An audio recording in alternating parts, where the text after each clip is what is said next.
வேதம் சொல்கிறது, நீங்கள் தலைச்சீராவையும் மார்க்கவசத்தையும் ரட்சிப்பு என்னும் பாதரட்சையும் அணியாமல் ஓட்டப்பந்தயம். இது சாதாரண ஓட்டப்பந்தயம் அல்ல, நித்தியத்தை நோக்கி ஓடுகிற ஓட்டப்பந்தயம். எத்தனை பேர் பாதிலே நின்று விட்டார்கள்.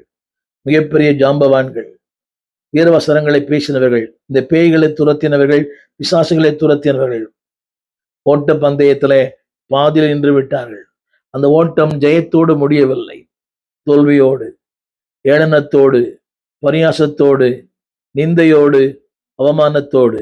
இந்த பக்தன் பாடினார், ஓடுகிறேன் ஓடுகிறேன் ஓட்டம் ஜெயமாய் முடியும்படியாய். என்னுடைய இரண்டாவது குறிப்பு, அன்பானவளே, அந்த ஓட்டத்திலே ஜீவன் இருந்தால் மட்டும்தான் ஓட முடியும். You must have a life. அந்த ஜீவன் தெரியுமா? நித்திய ஜீவன், தேவனுடைய ஜீவன், வசனத்தின் ஜீவன். இரண்டாவது கேள்வி, இரண்டாவது வசனம், யாருக்காக எதற்காக ஓடுகிறீர்கள்? வேடிக்கை பொருளா, பொழுதுபோக்கா? இல்ல, ரன் ஃபார் ஜீசஸ், இயேசுவுக்காக. ரன் டுவர்ட் ஜீசஸ், இயேசுவை நோக்கி. அந்த வசனம் தான் போடுறது, இயேசுவை நோக்கி. அதாவது ஆண்டவருக்காக ஓடுகிறீர்களா, இல்ல உலகத்தினுடைய பாராட்டுகள்? நிறைய பேர் அவர் பாராட்ட வேண்டும், இவர் பாராட்ட வேண்டும், அத்தனை பேருக்கு வியூவர்ஸ், அத்தனை பேருக்கு என்னுடைய சப்ஸ்கிரைபர். உலகம் பாராட்ட அல்ல, for God, with God, in God.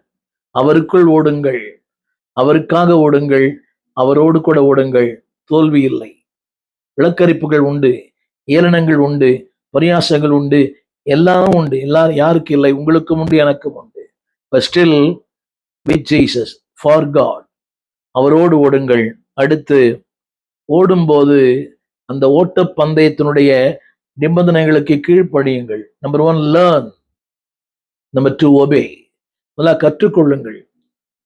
ஒரு எடுத்தோன்னு ஓட்ட பந்தயம் யாரும் ஓட முடியாது. எத்தனை ட்ரைனிங்! இந்த ஓட்ட பந்தயத்தை பாருங்களேன். நான் காலம் முழுக்க ஒரு நாள் ஓட போகிறார்கள், ஒரு ஒலிம்பிக்ல ஒரு நாள்.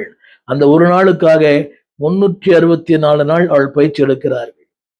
அழிந்து போகிற இந்த ஒன்றுக்கே 360 நாள் பயிற்சி, ஒரு நாள் ஓட்ட பந்தயத்திற்கு. அழியாத, மாசற்ற, வாடாத ஜீவனத்தை பெறுவதற்கு ஒரு நாள் ஓடுங்கள். தடைகளை தாண்டி, விமர்சனங்களை தாண்டி, ஏளனங்களை தாண்டி, பாவத்தை தாண்டி, இந்த உலகத்தினுடைய கவர்ச்சியை தாண்டி, விக்கனங்களை தாண்டி, உலகத்தினுடைய எல்லா விதமான இழுக்கும் சக்திகளை தாண்டி, உங்களை உணர்ச்சிகளை தூண்டுகிற பல காரியங்கள் உண்டு, அதெல்லாம் தாண்டி, எல்லாவற்றையும் தாண்டி ஓடுங்கள். என்னோட முதல் குறிப்பு, கெட் இன்டு தி ரேஸ். அந்த ஓட்ட